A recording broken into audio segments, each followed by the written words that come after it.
Hello, Diva loves.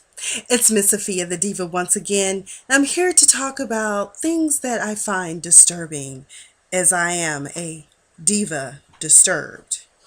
In this edition, we will discuss Karrueche Tran's interview with none other than the great Iyanla Vanzant. We will also discuss Tamar Braxton and how perhaps she should also consult Iyanla Vanzant to fix her life. Yes. So let's just get into it. All I can say for Karrueche Tran is bless her heart, okay? Because she is young and just oblivious, basically. But I also got the sense that she did this interview with Iyanla Vanzant because she wants to rebrand herself. If you watch the interview, she said that when she went on a casting call recently, one of the people in the casting room said, "I know you. I've seen you on TMZ." They didn't say they had seen her in print ads. They didn't say that they had seen her on 106 in Park. No, they know her because of the drama with her now ex-boyfriend, Chris Brown, whom I happen to actually like and I think is a great artist. But as Iyanla Vanzant pointed out in the interview, or during the process of opening the wounds, as I like to call it, so that the healing can begin, is the fact that he's damaged. Now, we don't know what happened to Chris. We do know that his stepfather was abusive, so he kind of didn't have a great role model to figure out how to treat women. And he said he had sex very young, I think before he was even 10. I didn't even know it was possible for little boys to get that hard or be available. But either way, let's talk about Karrueche. So I think she did the interview for rebranding purposes. A lot of the questions she tried to duck and dodge or try to bend it a little. And I was just like, girl, it's either a yes or no. Confession is good for the soul. She really couldn't directly answer how her and Chris Brown came to be. At the time that he met her, she was working as an assistant for someone in the entertainment industry, I guess. And she was also doing a side hustle, as many of us do in LA, and she was being a stylist. She states that she passed her phone number on to Chris Brown's dancer, and later on, Chris Brown called her to hang out at 2:30 a.m., and they ended up at Norm's. Girl, he called you at 2:30 in the morning. All of us know 2:30 in the morning, anytime after midnight till about 3 or 4 in the morning. Boutique call. Boutique call. Now, she claims that she made him wait for a time. I don't know. And then the manager then got all upset and vexed because he felt like the interview wasn't going. Well, what did you expect? Have you not watched Iyanla Vanzant? She digs, and she digs deep, and she's blunt, and she's honest, and she will not allow you to get out of it. You called her. You asked Iyanla to come see your client so that y'all could start the process of basically, I guess, a detox of sort for her image so that maybe she can get some gigs and not have to, because, she's no longer on 106 and Par with Chad Moss, which that's a whole other thing we need to talk about, but we're not going to talk about him right now. She asked her point blank, which all women need to be asked this question: what is it about you that attracts damaged men? One of the things that we found towards the end of the interview is that her father was erratic in being with her, as in he was not constantly there. So that's a problem. But what I wanted to say is, when she passed the number to the dancer, did you give the number to the dancer because you wanted to talk to Chris, or were you trying to give the dancer? Sounds to me like you gave it to the dancer and be like, hey, yo, tell Chris to call me. Let's see what else. The other crazy part is what many of us make this mistake of believing, is that some of his female friends are just friends. When you have someone like Rihanna, who is still in the picture, and you are new to the scene, trust and believe there is something more going on. Plus, I think he really loved that girl, and I think she really loved him at one time, and he probably still does love Rihanna. And you at his house chilling Christmas of 2012, and he says he had to go somewhere, and you turn on the TV, and they at the Lakers game. Girl, what does that tell you about how a man really feels about you? If he didn't give two flips to tell you, I'm going to the Lakers game with Rihanna, I'll holler. No, he got to go somewhere. And you stayed. It's 2015. You also had a discussion with him about having kids. You told him you needed a ring, but you didn't necessarily need a wedding or a marriage. You just needed that level of commitment. Girl, I'm confused. What do you really want out of your life? Okay? But you're young. So I'm not going to go in on you like some people, because I know Twitter and everybody else is calling you dumb and stupid. No, you're not. You just, as Iyanla, and you confessed that this is just a lesson you had to learn. And I'm rooting for you, girl. I really hope that you got something out of this relationship with Chris Brown. All of us have been there, whether we care to admit it, or some of us just haven't had that problem, because men will do us in. Now, you talk about being traditional. You want the marriage and the baby. So Chris decided, okay, screw this. I want a baby. So he went out and procreated with some other woman. And now you look like Boo-Foo the Fool because you stayed. In 2012, you should have been gone. Also, you claim to be traditional, but it is my understanding, Karrueche, that you and Chris Brown engaged in some interesting and albeit illicit sex. Menage a trois. Girl, there ain't nothing traditional about a traditional relationship. That's some freaky stuff right there, okay? But, I guess you said something about people calling you a bitch.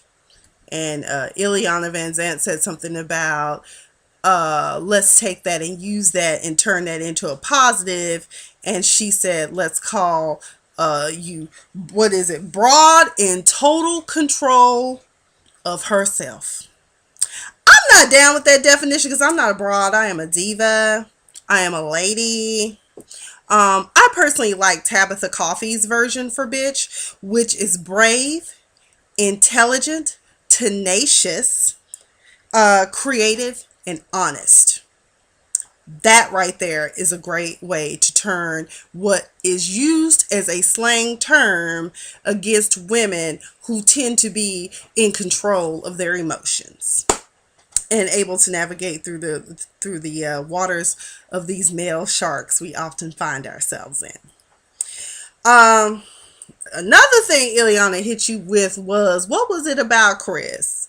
And I was like, oh, I love this. She is just blunt. She was like, was it what was it? Was it the promise, the penis, or the pleasure? Or was it the person? You got 4 P's. And I personally believe, girl, it was the penis.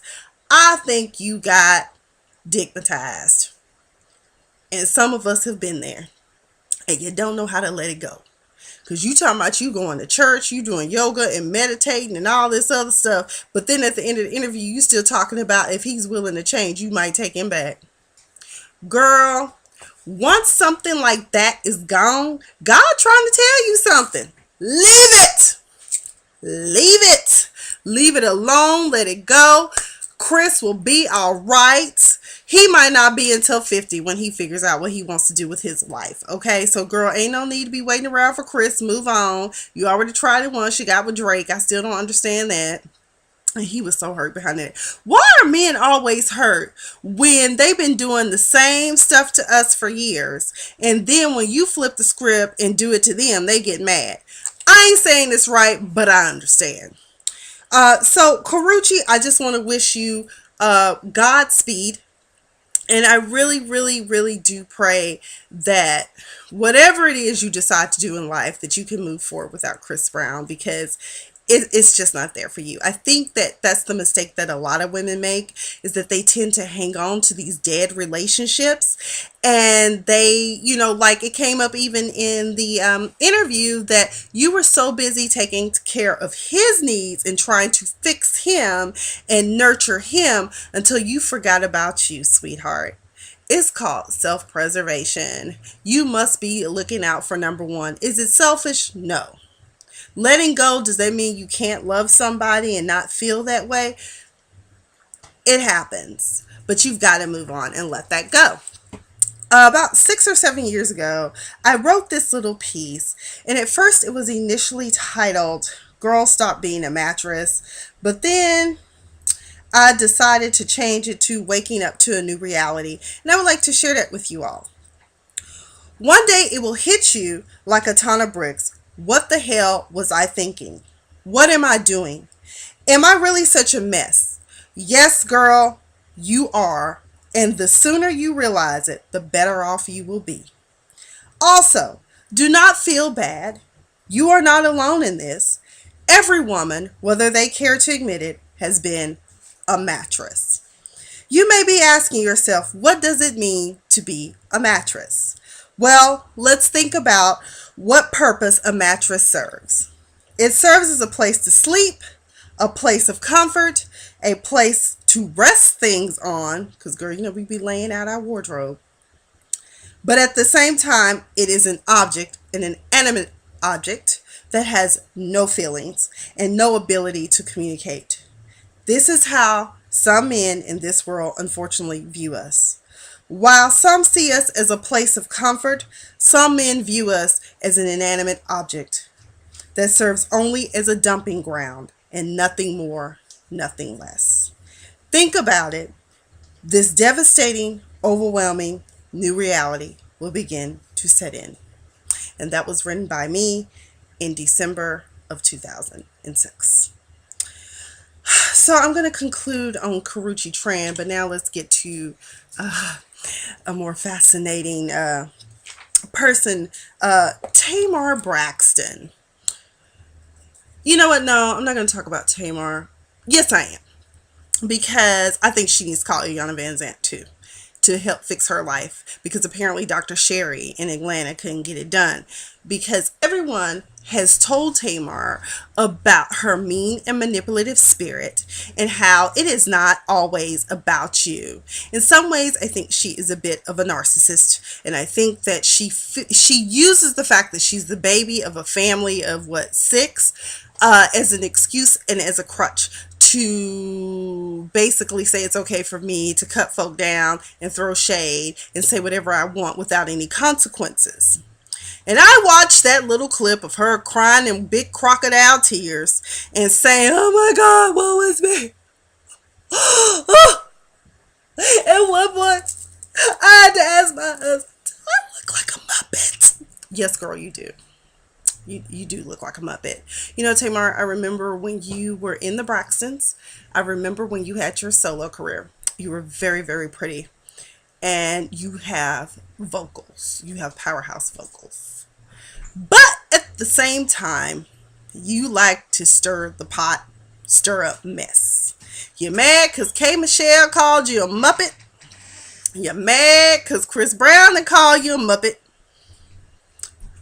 That right there should be signs of stay away from the plastic surgery, stop bleaching your skin. And you claim you have vitiligo. I don't know how valid and true that is, but if you do, I'll be praying for your healing and recovery of your skin. Because I know somebody that has vitiligo, and she ain't doing all of that. Okay. You said after you done came up with these crocodile tears about people calling you, telling you that you not entitled to feel the way that you feel or whatever. And I'm not going to go in too hard on you, because Lord knows Justin J and Funky Diva went in on you. They roasted you like a pig at a luau, girl. And I was like, oh, I do not want to get on their bad side, because girl, they did you wrong. But I just want to empower you and encourage you and tell you and make you more aware. But you're not going to listen because you're too busy being Tamar, her. I'm her. Oh, she don't need to be told that she is wrong for the things that she do. Girl, I had to stop watching the Braxtons because of you, because you are so manipulative and mean-spirited towards your sisters. I mean, the way that you go in on Tracy, no wonder Tracy tried to jump you and whoop your butt, okay? Girl, and then last time I watched, you had a birthday party and you didn't understand, or you expected certain gifts from people. No, you should just be grateful that your family came to celebrate your birthday with you, and that people that love you and actually more or less tolerate you came. I just I just really don't understand. And so then your response to the fact that people basically told you you weren't entitled to say that you were being cyberbullied or whatever, you're talking about the true definition of bullying is someone who makes an excuse or try to make you feel bad because you feel the way you feel or believe. Girl, bye. Get your life. I'm going to use your terms. You sound crazy. Racism is what that pretty much sounds like. But bullying, no, that's not the definition. You basically talking about her, as in you, Tamar. That's what you do. We ain't fooled by that, girl. You need to get your life and get it together. Honestly, you really need to focus on doing what you're really good at, and that's singing. And that's all you need to do is sing. Stand there and sing because you cannot dance. You are the rhythmless wonder. You also, because that last video I said, what is going, is that supposed to be sexy or cute? What is that song where you use the Aaliyah song? I don't even know. But I do buy your music, but I no longer support the Braxtons because of you. And what else did I want to say to you? Perhaps you can get with Kenya Moore. You both seem to suffer from the syndrome of throwing the rock and hiding your hands, because let us not forget that when K. Michelle poured her heart out and said that she was a victim and a survivor of domestic violence, you didn't want to believe it, so you jumped Judy and started throwing shade, and you've been throwing shade ever since. The solution to this problem for you, Tamar, is the fact that you need to be the bigger person and walk away. Know when to unplug. You don't have to fight every battle. You be on your page posting about you love Jesus, hallelujah, won't he do it? Well, if you know he can do it, girl, let it go. Let them people talk about you. Welcome to the world of being a celebrity. You wanted it, you've got it, and now you must pay the price. You do not have to engage in the noise. You do not have to defend yourself, because since you are a child of God and you know who God is, girl, let him fight your battles. Girl, walk around your mansion walls, if y'all still got a mention, because I heard y'all got text from. But either walk around your mansion walls 7 times and let them walls come tumbling down. Let God break those walls down for you and take care of that. But I think that's all. I'm gonna close out on this video. I do hope you girls and guys enjoyed it, and I think that's all. But I really want to encourage you all who are in these bad dysfunctional relationships where the men don't treat you right. Walk away. Walk away. Don't be afraid to let go.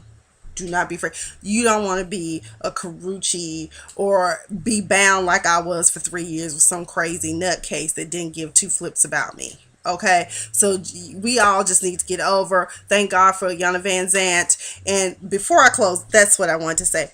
I saw an article where people were complaining, like celebrities, about how Iyanla Vanzant didn't fix their lives. And I'm like, although it's the name of the television show, it's basically a way to start the process for you to knock down the walls of what it is that's limiting you in life. She is Iyanla Vanzant, but she's not a miracle worker. Some of y'all need to be in therapy for a couple of years before you will be, quote, fixed. Okay, so get over it. Iyanla Vanzant, she is doing a wonderful job bringing up issues. She's helping me realize some things about myself. Iyanla, keep making it do what it do. Karrueche, I'm praying for you to get it together. Tamar, you need to get it together too, girl, because what you talking about is bullying. You also got unclean hands coming to the mat too. So get over it. Focus on your craft. Maybe Kenya Moore can teach you how to twirl and twerk or something. But other than that, you need to stand at that microphone and sing, because you cannot dance. Okay? Well, that is all my time, Diva loves. I love you guys. Stay fabulous, because these subject matters that I'm bringing are indeed disturbing. I'm a diva disturbed. Good night.